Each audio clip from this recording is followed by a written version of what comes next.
Hey guys and gals, don't forget to smash that like button and subscribe if you already haven't. Also make sure you turn on your notifications on your subscription so you see our new content when we post it. Thanks for subscribing. Hello everybody, welcome to MTG Dungeon. Today's match is temur scapeshift versus elves. Here with guest commentator Ben. The pain! Better! Get rid of him. Hi, yeah. And that's Warby. I'm sure you know him. So, elves is a very, very fast deck. Is it? I've seen it swing for 16 points of damage, like turn 3 to 4. It is pretty fast. And it's, so, I think with, obviously, me playing scapeshift, spot removal is very, very key. You doing the spot removal thing? I mean, I try to. How you doing it? So lightning bolts, sweltering suns. Sweltering Suns is an interesting spot removal card. It is. I've had used sweltering suns multiple times to kill one creature. It's not the best feeling. Well, from my understanding, Diego is playing a black and green elves deck, so it has the reach with the shaman elf guy. Yeah, shaman with the pack. Shaman with the pack. So you grab get a little bit more reach out of that bad boy. Yep. So we got a turn 1 Volakut by Warden. Diego's going Guiltleaf Palace and the Llanowar Elves. I don't know which elf you revealed, but I'm going to assume it's the Llanowar Yeah, it was Llanowar Elves. So followed up with a Stomping Ground. Shocked myself for 2. I'm pretty sure I placed a card tribal over here. In case he wants to be aggressive. It's a pretty common play by our teamer guy. Snake in the block ramp. Double Coco. Oh god, that's not something I don't want to see that. That's why he's not showing you. It's fair. Also, Aruzi. Azuri, excuse me, yeah. It's not even the overrun ability that I really hate about him. It's the regenerate. If you pile up the green, untapped green sources, then you're sitting pretty good. Protect the dudes. It's hard to instantly remove the full board. That's a Farseek. Alright, you're leaving up a blue, so do you have the counterspell or are you just trying to find it at this point? I'm not sure. In all honesty. Well, you only have one green source. You fetched for the second one, right? Well, I Farseeked for the second one. I went after the island. Probably because I was thinking to go for a cryptic, or hoping to top draw a cryptic just to stall me the turns that I need. It probably, in all reality, looking at it now, it probably should have been a mountain to try and get Volakut online as fast as possible. That way you can start controlling the board or just win. At this point, it's with the Azuri on the board, I think I would just have to go for the win. Because with the amount of times he could regenerate, he would just save his important pieces. Mm-hmm. Yeah, I mean, obviously...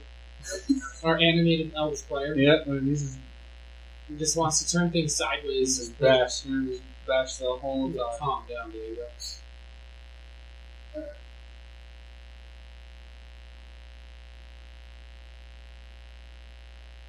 Alright, Stomping Grounds and play tap, followed by Hour of Promise. So, I think that was definitely a mistake. I should have played the Hour first, gotten 2 mountains, and then played the land, so I would have had a Volakut trigger to try and go after the Azuri. Okay. Because then it would have... Well, you're claiming you have Volakut trigger. Oh, I do. Because I played the land, and so the double Hour would give me... Okay. Yeah, so... Alright, so I have 2 triggers that way, which makes sense then, because then he's Cocoing. Obviously, I'm going to try and kill Azuri.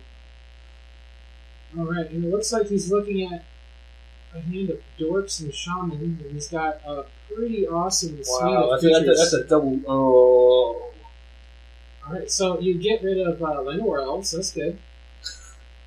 Yeah, I mean, double... So, Double Archdruid. so, Well, I'm tapped out. so should Azuri have left the battlefield? Yes, because there's always a 2/2. I'm pretty sure. Okay, if he's a 2/2, Oh. then he gets double Archdruid. He takes 3 damage with 2 Archdruids to play. It makes him 4/4 if he's a 2/2. Right? Yeah, we may have made a mistake there. Or yeah, we probably made a mistake. Alright. I think Azuri's a 3/3. 3/3 for 3 with all his sweet abilities. He might be. Alright, well, it's definitely I'm not sure how game-breaking, game-changing that is for the outcome of this match. You may or may not know at this point, but I don't.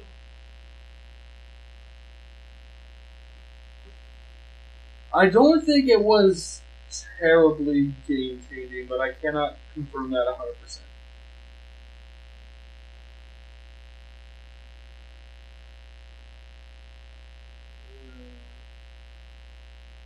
Why did you turn Elvish Visionary sideways? Okay. Okay, yeah. Alright. Warden caught it in game. Well, both of us were just like, why are you tapping that? What's going Like, on? did you mean to tap a druid? Is that what's going on? Alright. So he's going for... Yeah, there's 4 mana, so so there's an Aruzi and Shadow.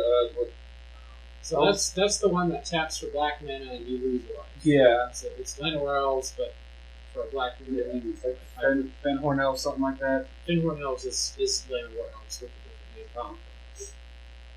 Or not, Shadows is something. Maybe. Who knows? Shadowland World. Shadow Llanowar Elf. Alright. Deal. Nope, tapping 4. Scapeshift? And if it ain't scapeshift, you should be worried. Ours almost just as good. Because I think I should get double Wallacoots. I think I have a mountain in hand. So then I'll get 3 triggers. He's reading Volakut. Yeah. After it's hard. At least he's making sure. Yeah.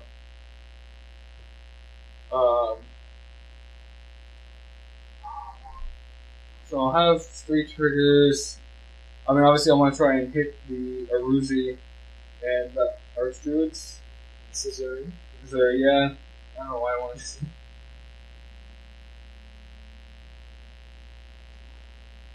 So he floats the mana and regenerates the 2 Archdruids and Missouri, and that's it. So then I move from main phase 1 to attack step, and then into main phase 2, so his mana has emptied.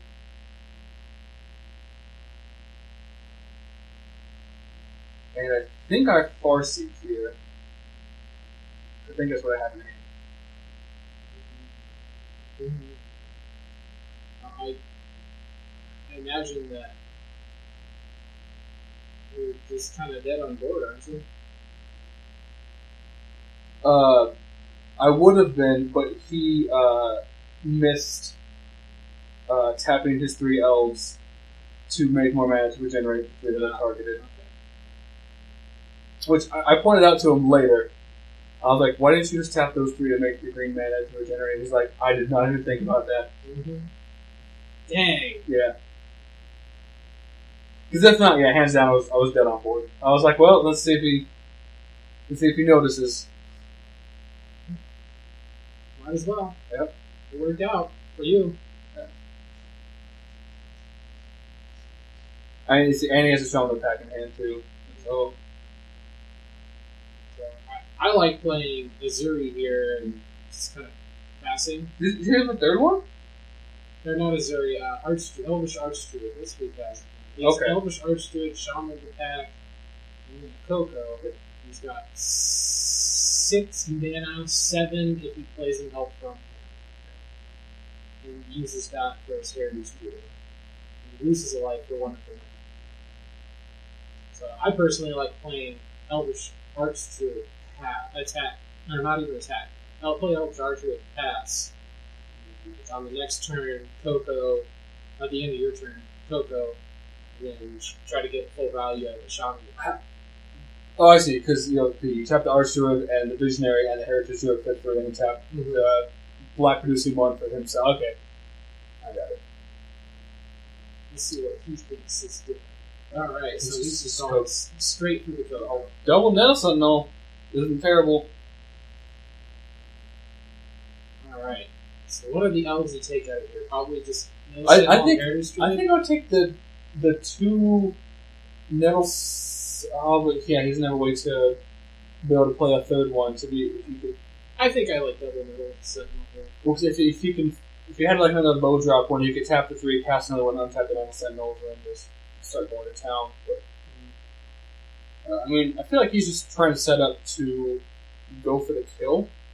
Because next turn, if he plays an Archdruid flat out, it's that 3, 6, 8, 10, 12 points of damage, and then he can shaman attack me. Oh, but there's an hour. See? That is 18 to the face, right? Yes. So it's not quite enough to kill him. Now you go for power cut. Yeah, well, I would get 4. It's 12. The clock's the same. Yeah. And then snap hour. I think. Yeah. Woo! Right. That was not a comfortable place. Nope. No, that's the only reason I won that first game was obviously because of a misplay on the elf on Diego's part. Yeah, I'm pointing it out to him right now. Get done work, son. Now you'll know for next time. Yep.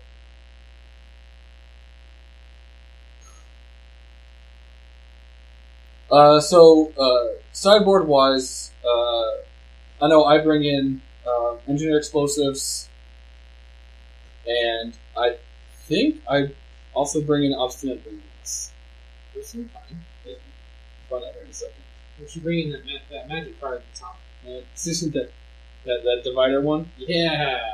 Oh, so it looks like I just grabbed an engineered. Which I mean, like. Remands, I guess, I think my line of thinking was remands at least stall Coco for a turn, and sometimes that's all I need. Mm-hmm.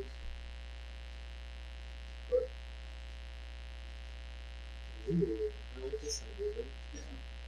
Yeah, I think the Essence Warden's definitely, but I don't think he realizes that if he gets past 36, it's very difficult for you to kill him.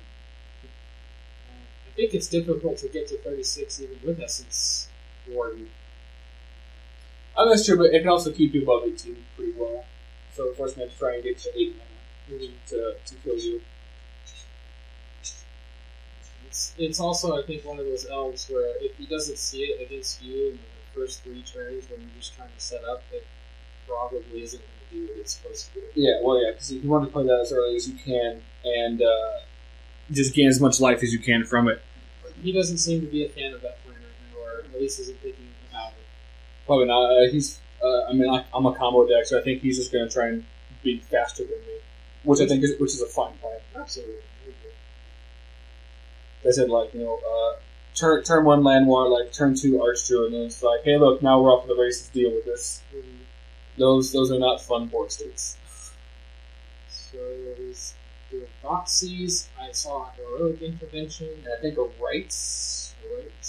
The green one. Yeah, the green flip one from Gaia's Cradle. Yeah, Gaia's Cradle. the poor man's Gaia's Cradle. Only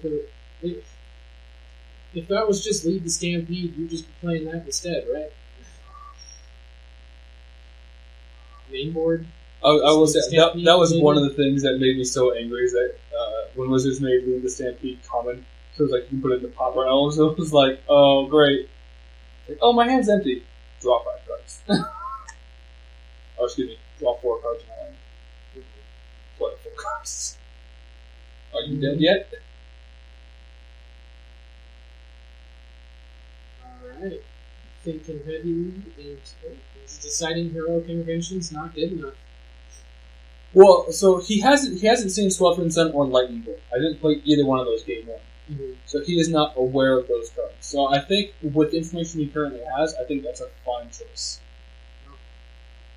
And this is where deck knowledge comes into play. Yes. So he doesn't. He must not be super familiar with how the scapeshift decks are laid out. And for quite a while now, at least, within the 75, they're playing some number of either and or Anger of the Gods, Sweltering Sun. I believe, looking at the list from last month, most of the scapeshift decks, whether it's temur or just the green-red, they've all switched over to 3 Swelterings in their main. We're not really seeing the Angers on this side. That draw that much.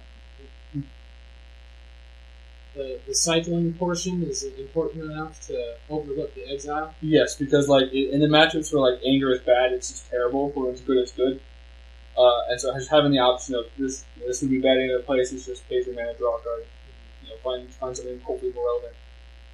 Looks like we have a couple of land, a couple of max tokens on the elf side, which is and a Coco, which is pretty much what they want to see. Mm-hmm. Oh, it's a Dwayne Elite. I believe. Oh, look, it's starting off with the Volacute again. Isn't that what you're supposed to do? I mean, there's something to be said, like, you do have to be wary of, like, Ghost Quarters or, like, Crumble to Dust. Mm-hmm. So depending on the deck, it could be... Alright, get in for one after casting Dwayne Elite. I was a little surprised at that, like, tries to, like, just tap for 3 and... invest more. Maybe... Explosives on 1! I mean, I think the only card he could actually cast was that turn was the one Anador. Yeah. So I like getting in for 1, which is fine. Yeah. So that would be a tell for you. If he's not tapping the 3 mana, it's pretty ideal that he doesn't have a lot to do for 3 mana. I think this turn, since I have an explosive on 1, I think he should just attack all out and just be aggressive.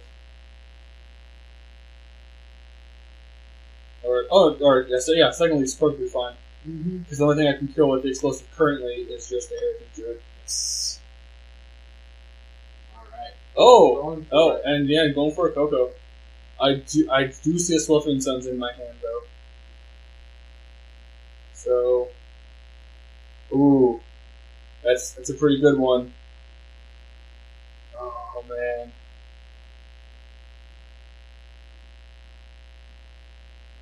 So I think...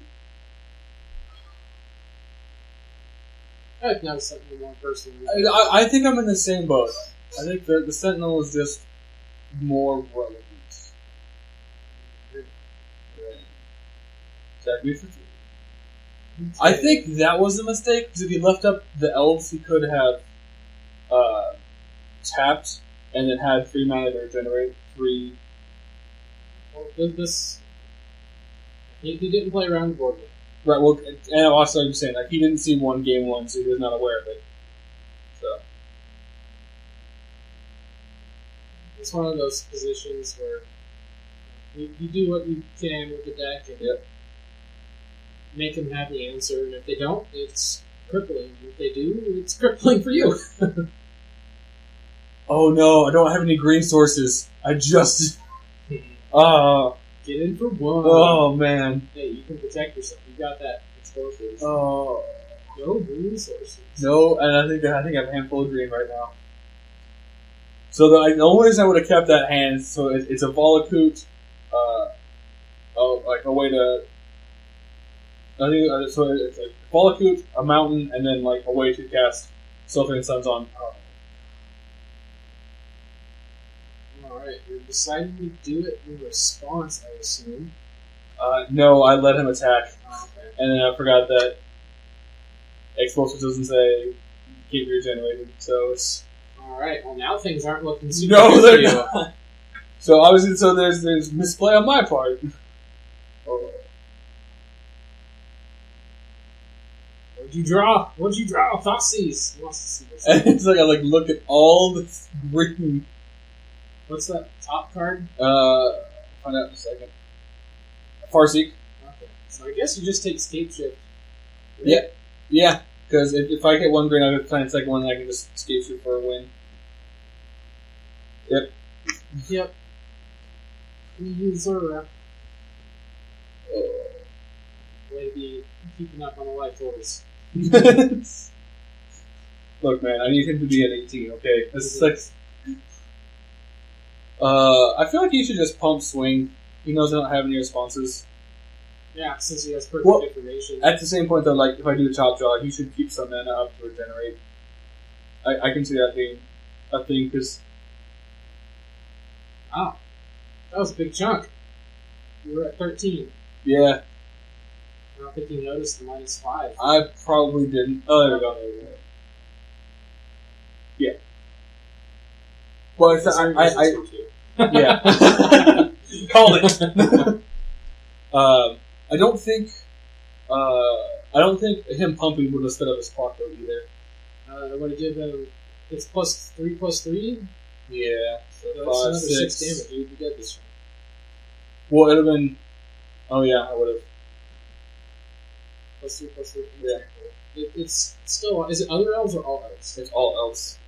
So Well, I think it's creatures you control. It's not just so elves. it's 9 trample. You just take it and hope to draw what you need, right? Yeah. And you. Well, and I think it was like I think you wanted to have mana up to regenerate just in case I had a board wipe. Which I think once you see the first one, that's a fair thing to respect. Yeah, absolutely. And you had it, right? You had snap sweltering suns, right?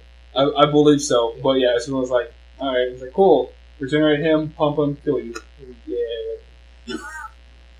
Alright, so I think now he's gonna now that he knows that I play board wipes, I think those heroics are gonna be coming in. I hope so. For his sake. Yeah. That's the thing, right? Like, when you're not familiar going up against decks, and then like you're not seeing certain cards game 1, like, and then suddenly seeing in game 2, then yeah, it forces you to have to like completely restart board. Looks like he's taking out a lead to Stampede. I think that's fine personally. yeah. If you're bringing in more, if you're bringing in the heroic interventions, Yeah. I think that's okay. Yeah, because I mean, like the lead Stampede is going to find you more threats. The heroic intervention is just going to keep the threats, keep the threats alive, and so they're both effectively doing the same thing. But one's an instant speed thing. Yes. And it's a huge tempo swing. Looks like he's taking out a Thought Seize, which I think is fine as well. I think in this matchup, you just want to be as aggressive as possible. Seeds did a lot of good for him that last game. No, seriously. Like, I mean, the information. The information was, yeah. But, I mean, like, with the scapeshift decks, typically we're winning at best, like, turn 5. Mm-hmm. And so I feel like his deck is just a turn faster than me.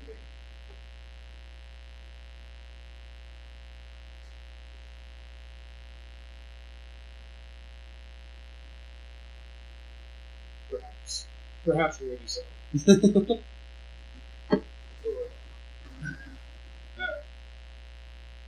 Although I will say, scapeshift does like going first. Lightning bolt, snap keep. Pretty much. Lightning bolt, red sword, snap keep. Well, I like his hand. I saw Blooming the Elite Llanowar Elves in the Forest. And I already commented that I like this hand. And then he's just got more. Yeah. He's just got more. He's got a start of Wooded Foothills. Pass the turn. Draws a magic card, whichever one that may be. A black and green land into a... I think it's Blooming or March. Mystic. Elvish Mystic. Yeah. Blooming March, okay. You go Stomping Grounds tap. You don't want to pay 2 life to bolt the thing. No. No. I was like, yeah, it's Cinder Blade, because at least with the Stomping Ground, I have the option of having it come into play untapped.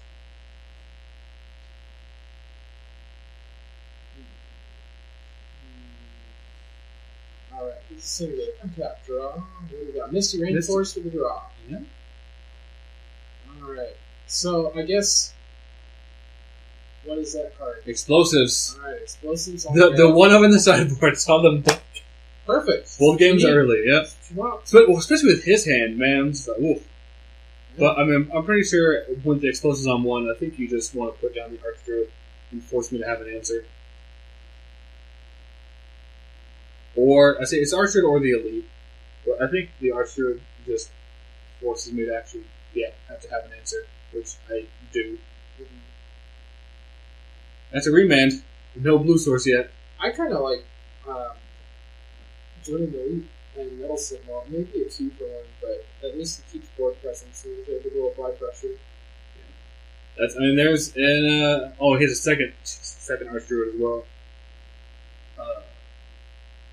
I think this one is going to go for the Elite.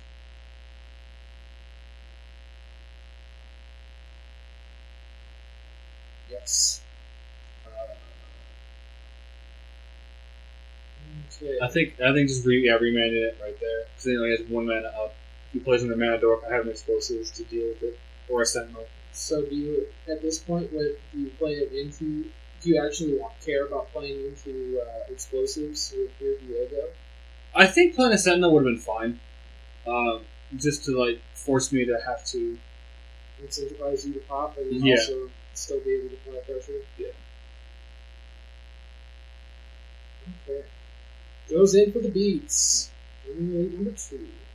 UOT fetch. Yep.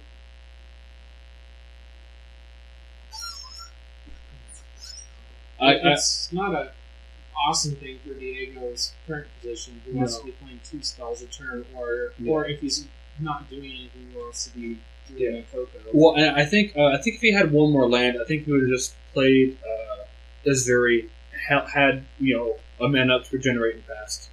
So we got a board wipe. Yep.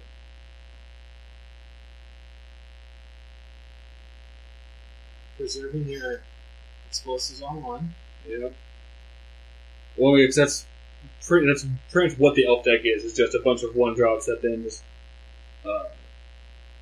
end up creating a mess army and then just crushing it. Sentinel into the second win in the Elite. It seems like a fine play.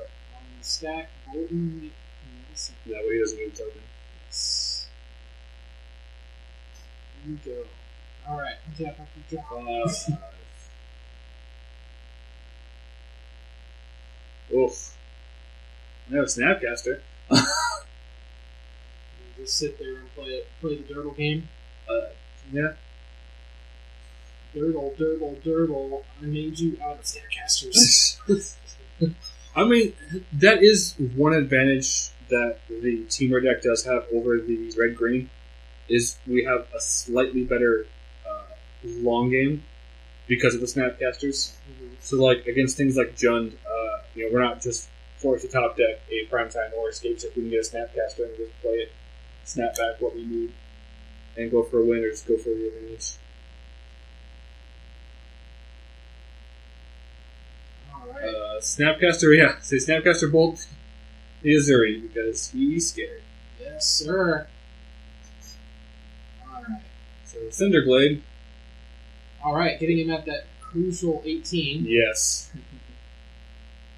And drew nice. land. Alright, land number 4. Get scared. Gordon, get scared. I mean, it is because, Coco's a thing. Mm-hmm. And then me and Diego are also talking. He's actually thinking about running a couple of chords and a Crater Hoof as an alternate one, just because he has the ability just to generate a bunch of mana. So 7 mana. There's my 2 green sources. So float 2, sack 6. Go get 6 mountains to deal him 18. He's going to Coco in response to see if he can find the Essence Warden that he cited in. Oh god! I would. Oh, that would be just the ultimate. Here's Azuri, Essence Warden, gain a life. By the way, crack back dead. Oh, so temur in 3.